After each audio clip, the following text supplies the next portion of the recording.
අද Q&A session එකකින් අපි කතා කරන්න බලාපොරොත්තු වෙන්නේ මේ විනිමය අනුපාතයේ ෂෙයා වීමක් හෝ අවප්‍රමාණය වීමක් සම්බන්ධ ගණනය කිරීම කරන ආකාරය පිළිබඳව පොඩ්ඩක් පැහැදිලි කරන්න කියලා ඉල්ලීමක් තියෙනවා. අද අපි කතා කරන්න යන්නේ විනිමය අනුපාතය ෂෙයා වීමක් හෝ අවප්‍රමාණය කිරීමක් සිදු කරාට පස්සේ කොහොමද විනිමය අනුපාතය වෙනස් වෙන්නේ කියන එක කතා කරන්නේ. මේකේ පැති දෙකක් තියෙනවනේ. එකක් තමයි සමහර වෙලාවට අපිට දෙනවා ෂෙයා වෙන ප්‍රතිශතයක්. එහෙම නැත්නම් අවප්‍රමාණය කරන ප්‍රතිශතයක්. දීලා අහනවා කීයද අලුත් විනිමය අනුපාතය කියන්නේ. ඒක එකක්. ඊළඟ අනිත් පැත්ත. කලින් විනිමය අනුපාතයයි පස්සේ විනිමය අනුපාතයයි දීලා අහනවා මොකද්ද විනිමය අනුපාතයට වෙලා තියෙන්නේ කියලා. දැන් ෂෙයා වෙලා නම් කොච්චර ප්‍රතිශතයකින් ෂෙයා වෙලා තියෙනවද කියලා අහන්න පුළුවන්. ඒතකොට ඔය දෙකම සාමාන්‍යයෙන් දැනගන්න ඕන දේවල් පොඩි පටලැවිල්ලක් දරුවන්ට තියෙන හින්දා මේක ගණනය කිරීමේ සරල ක්‍රමයක්. සරල ක්‍රම නෑ. කරන ක්‍රමය පැහැදිලි කරන්න තමයි මේ යන්නේ. දැන් පළවෙනි එක අපි හිතමු මේ. දැන් ඔන්න විනිමය අනුපාතය අපි හිතමුකෝ සරල අනුපාතයක් ගමුකෝ අපි ඩොලර් එකක් සමානයි රුපියල් 100යි කියලා හිතමුකෝ අපි. ඩොලර් එකක් සමානයි රුපියල් 100යි. එතකොට මේක අපි හිතමු අවප්‍රමාණය නැත්නම් ෂෙයා වෙනවා කියමුකෝ අපි. ෂෙයා වෙනවා 120ක්. 120කින් ෂෙයා වෙනවා. එතකොට අලුත් විනිමය අනුපාතය කීයද? වගේ ප්‍රශ්නයක් අහනවා කියලා හිතමුකෝ. ඔන්න මේ විනිමය අනුපාතය තමයි කලින් තියෙන්නේ ඩොලර් එකක් රුපියල් 100යි. ඊට පස්සේ මොකද වෙන්නේ? විනිමය අනුපාතයේ ෂෙයා වෙනවා 120කින්. අලුත් විනිමය අනුපාතය කීයද? සමහරවිට ගොඩක් අය කියන බලන්න 80යි කියන. ඒ 120ක් අඩු වෙලානේ. නෑ. විනිමය අනුපාතයේ ෂෙයා වෙනකොට ඩොලර් එකක් සඳහා දෙන්න ඕනේ රුපියල් ගාණ වැඩි වෙන්න ඕනේ. රුපියල් ගාණ අඩු වෙලා හරියන්නේ නැහැ. රුපියලේ යගේනේ අඩු වෙන්නේ ඩොලරේ යගේ නෙමෙයි අඩු වෙන්නේ. ඒක නිසා දැන් මේක කරනවා නම් අපිට කරන්න වෙන්නේ මේ රුපියලේ යගේ අරගෙන මොන දැන් පියවරෙන් පියවර බලමු. අපි රුපියලේ යගේ ගන්න ඕනේ. දැන් ඩොලර් එකක් රුපියල් 100යි නම් රුපියලක් කීයද ඩොලර් 100න් එකයි. මේ තමයි රුපියලේ යගේ. එතකොට මේකෙන් 120ක් අඩු කරන්නයි ඕනේ. ඒතර අඩු කරන්න ඕනේ ගාන දැන් මේකෙන් එහෙනම් අඩු කරන්න ඕනේ අපි මේකෙන් 120ක්. ඒතර අපි බලමු මේකෙන් 120ක් කීයද කියලා. 120යි නම් 100න් එකකට කීයද? දැන් මොක හදාගන්න ඕනේ මේ වරහන ඇතුලේ තමයි අඩු වෙන ගාන තියෙන්නේ. 100න් එකයි රුපියලේ යගේ. ඒකෙන් 120ක් තමයි අඩු වෙන්නේ. එතකොට දැන් අපි බලමු. දැන් මේක 100න් එකයි. ඊට පස්සේ අඩු කරන්න ඕනේ එකෙන් දැන් මේක සුළු කරගන්න පුළුවන් අපිට 20 වරක් 1යි 20 වරක් 5යි කියලා. 500න් එකයි. 500න් එකයි. මේක වරහන ඇතුළේ සුළු වුණා.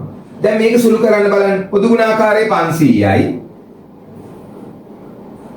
ඒතර 100 ඒවා 5යි 5 වරක් එක 5යි. 500 ඒවා 1යි. කොහොමද එන්නේ? එතකොට 5න් එකක් 4යි. ඔන්න ඔහොම තමයි එන්නේ අලුත් රුපියලේ යගේ. මේ මොකද්ද? අලුත් රුපියලේ යගේ. එතකොට අපිට දැන් මේක සාමාන්‍ය ක්‍රමයේ මේක ඍජු ක්‍රමයේ මේ තියෙන වක්‍ර ක්‍රමය. ඍජු ක්‍රමයට අපි මේක දක්වනවා නම් මේක ආපහු ඩොලර් කරගන්න වෙනවා. ඩොලර් කරගන්න මේකේ රෙසිප්‍රොකල් එක උඩ යට මාරු කරලා ගන්නවා. ඒ අනුව අපි ගත්තොත් එහෙම 500 සහ 4 උඩ යට මාරු කරනවා. 500 උඩට දානවා 4 යටට දානවා. එතකොට උත්තරේ 125ක් එනවා. ඒතර අලුත් විනිමය අනුපාතය 125යි. මේක ටිකක් දිග වැඩි වගේ පේනවා. දැන් අපිට මේ වගේ ගාණක් දුන්නොත් ඩොලර් එකක් රුපියල් 100යි ෂෙයා වීම 120යි ෂෙයා වීම වෙනුවට අවප්‍රමාණය කරා කියලා කියන්නත් පුළුවන්. දැන් ඔය පාඩම ඉගෙන ගන්නකොට දරුවෝ දන්නවා අවප්‍රමාණය කිරීමක් සහ ෂෙයා වීමක දෙකම ප්‍රතිඵලය සමානයි කරන ක්‍රමවේද තමයි වෙනස් කියලා. දැන් අපි මෙතන කතා කරන්නේ ගාණ හදන විදිය. එතකොට ෂෙයා වීම කියලා කියන්නත් පුළුවන් ෂෙයා වීම අවප්‍රමාණය කිරීම. ඒ දෙකේම එන අර ඉකොනොමික් ඉම්පැක්ට් එක සමානයි. එතකොට දැන් මේ විදියට හදාගෙන යන්න පුළුවන්. මොන පියවරෙන් පියවර බලන්නකෝ. රුපියලේ යගේ ගත්තා. ඒ යගෙන් 120ක් කීයද කියලා බැලුවා. ඒක මේකෙන් අඩු කරා. අඩු කරලා රුපියලේ අලුත් අගේ අරගෙන ඒක උඩ යට මාරු කරලා ඩොලරේ අලුත් අගේ ගන්නවා. ඉතින් මේක චුට්ටක් දිග වැඩි වගේ තේරෙනවා. ඒ නිසා මේකට කෙටි ක්‍රමයක් අපි භාවිතා කරනවා මෙන්න මෙහෙම. හොඳට බලාගෙන මේක කටපාඩමින් වගේ හදන්න වෙනවා එතකොට. මේ කෙටි ක්‍රමය තමයි දැන් රුපියලේ අගේ ගන්නවා ඉස්සෙල්ලා. ඊළඟට 120ක් නේ අඩු වෙන්නේ. එතකොට 100ක් වුණා නම් ඒක දැන් කීයක් වෙනවද? 80ක් වෙනවා.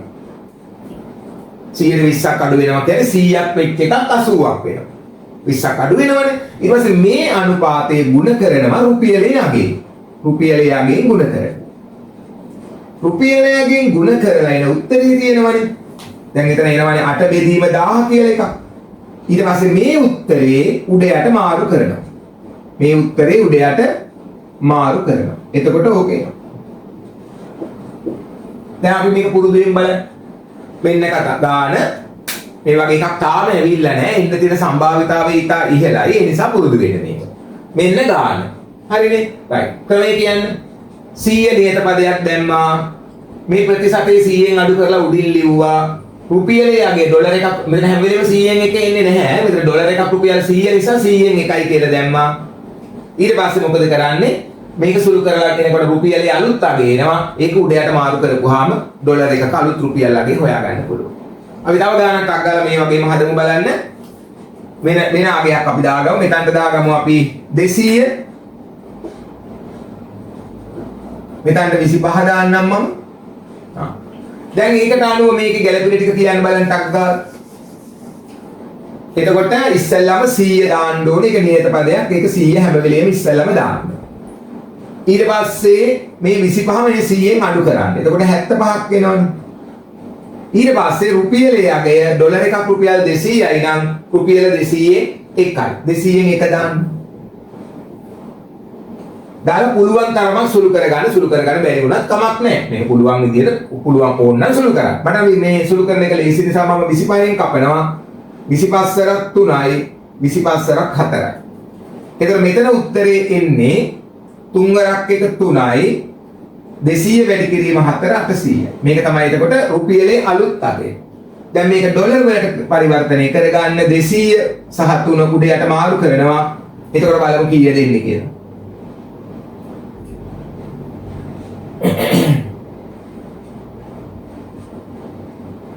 800 බෙදීම 3. එතකොට 3 වරක් 2 6යි ඉතුරු 2යි 3 වරක් 6 18යි ඉතුරු 2යි 3 වරක් 6 18යි ඉතුරු 2යි 3 වරක් 6 18යි ඉතුරු 2යි යනාදී වශයෙන් තමයි යන්නේ. ඒතර මේ 200 266යි 766යි කියලා වෙනස් වෙනවා. දැන් මම හිතන්නේ පැහැදිලි කතාව. මේක තව දුරටත් සංඛ්‍යා කීපයක් අරගෙන මෙතනට එක අගයක් දාගන්න මෙතනට වෙන ප්‍රතිශතයක් දාගන්න සුළු කරලා බලන්න. එහෙම ගණන් 5ක් විතර හදලා පුරුදු වෙන්න. එතකොට මේක ඔයාලට ප්‍රැක්ටිස් වෙනවා. දැන් ඕක එකක්. ඔය එක ක්‍රමයක්. ඒ කියන්නේ විනිමය අනුපාතයක් දෙනවා. ක්ෂය වීමේ ප්‍රතිශතයක් දීලා අහනවා. අලුත් විනිමය අනුපාතය කීයද කියලා. දැන් ඕක අනිත් පැත්තට ඇහුවොත් එහෙම. ඒ කියන්නේ විනිමය අනුපාතයන් දෙකක් දෙනවා. පෙර එකයි පසු එකයි දෙනවා. දීලා අහනවා මොකද්ද මේ විනිමය අනුපාතයට වෙලා තියෙන්නේ කියලා. අපි බලමු මේක හදන්නේ කොහොමද කියලා. දැන් අර ගානම ගමුකෝ අපි. ඔන්න අවප්‍රමාණය හෝ ක්ෂය වීමට පෙර විනිමය අනුපාතය ඩොලර් එකක් රුපියල් 100යි.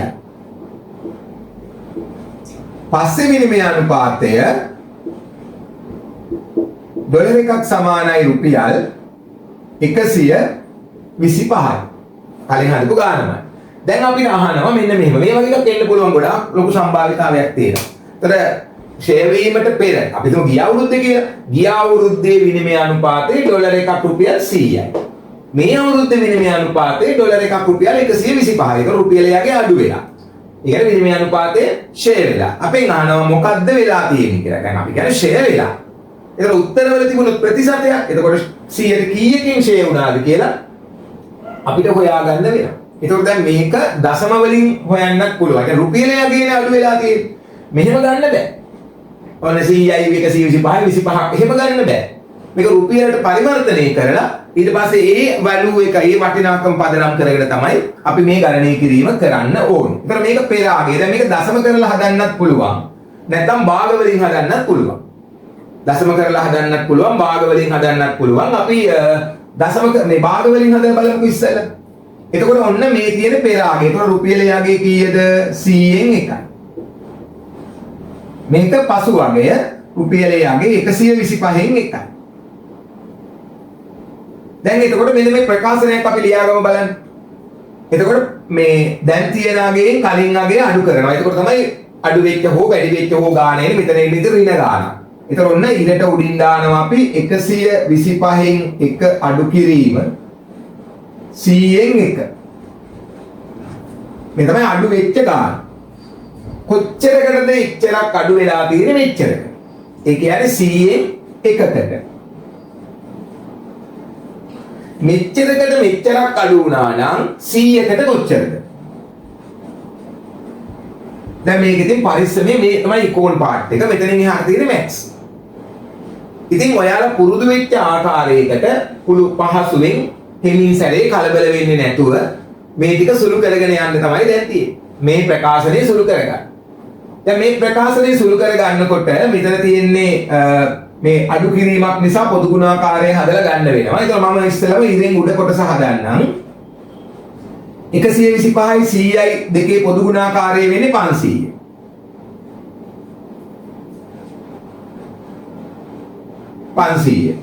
එතකොට 125 ඒවා 500ට 4යි 4 වරක් එක 4යි. අඩු කිරීම. 100 ඒවා 5ක් තියෙනවා 5 වරක් එක 5යි. ඊට පස්සේ ඒ ගාන බෙදන්න ඕනේ මේ ගානෙන් බෙදීම වෙනුවට වැඩි කිරීම දැම්මොත් උඩයට මාරු වෙනවා 1න් 100යි. ඊට පස්සේ නැවත 100යි. වැඩි කිරීම 100. එතකොට තව ප්‍රකාශනයක් ලියමු අපි. 4න් 5ක් අඩු කරාම 1යි. 1 බෙදීම 500 වැඩි කිරීම 100යට 1 වැඩි කිරීම 100. දැන් මේක සුළු කරගන්න. ලේසි. 100 ඒවා 1යි 100 ඒවා 5යි 5 ඒවා 1යි 5 ඒවා 20යි. මේක සුළු කරගත්තාම ඔන්න උත්තරේ එනවා 100ට 20යි කියලා. දැන් මෙතන දරුවන්ට පේනවා මේක ඍණ ගානක් නේ පුතේ ඉන්නේ. 4න් 5ක් අඩු කරාම 1යි. ඒතකොට මෙතන ඍණ 1යි. ඒ නිසා අවසාන උත්තරේ ඍණ වෙනවා. 100ට ගානක් නිසා 100ට 20යි. ඍණ 100ට 20යි කියලා කියන්නේ රුපියලේ වටිනාකම 100ට 20කින් අඩු වෙලා කියන එක. පොඩ්ඩක් බලන්න. කරන්න දෙයක් නැහැ. මෙහෙම තමයි හදන්න වෙන්නේ. නැත්නම් දශම කරන්න ඕන. දශම කරද්දි මේ දශම ස්ථාන දිග වැඩි වුණොත් ඒක අඩු කරන්න ගියම මීට වැඩි වෙලා යනවා. ඒක නිසා දැන් භාග සුළු කිරීම පොඩ්ඩක් මතක නැත්නම් චුට්ටක් එක මතක් කරගන්න. ඒක අවශ්‍ය වෙනවා. ගානක් දෙකක් හදපුවම මතක් වෙයි. මේවා ගොඩක් හදපු ගණන්නේ. ඒතකොට විනිමය අනුපාතයේ ෂය වීමක් හෝ අවප්‍රමාණය කිරීමකට අදාළව නව අගයන් ලබා ගැනීම කරන්නේ මෙන්න මේ විදිහටයි. මේක ප්‍රැක්ටිස් කරන්න. මොකද මෙවැනි ප්‍රශ්නයක් මේ සම්භාවිතාවය ගොඩක් වැඩි. මොකද එන්න ඕනේ ගානක් කවදාවත් පේපර් එකකට ඇවිල්ලා නැහැ. ඒ කියන්නේ ප්‍රතිශත ගණනය කරන්න ඇවිල්ලා නැහැ. අගයන් දීලා තියෙනවා පෙරාගේ මේක පසු වගේ මේක යනාදී දීලා එක එක සංකල්ප අහලා තිබ්බට මේ වගේ ගණනය කිරීමක් කරලම නැහැ. ඉතින් දරුවන්ට සමහර වෙලාවට මේක වරදිනවා කියලා මගෙන් ඉල්ලීමක් කරා. ඒකයි කියලා දුන්නේ. එහෙනම් තව මේ වගේ ගණන් හොයාගෙන මේවා පුරුදු පුහුණු වෙන්න අපේ ප්‍රශ්න පත්‍ර පොතේ MCQ book එකේ මේ වගේ ගණනාවක් තියෙනවා. ඔයාලට ඒක කරගෙන යනකොට මේ වගේ ගණන් මුල ගැහි. ඒකට පහසුවෙන් ඒවා හදා ගන්නත් පුළුවන්කම ලැබෙයි.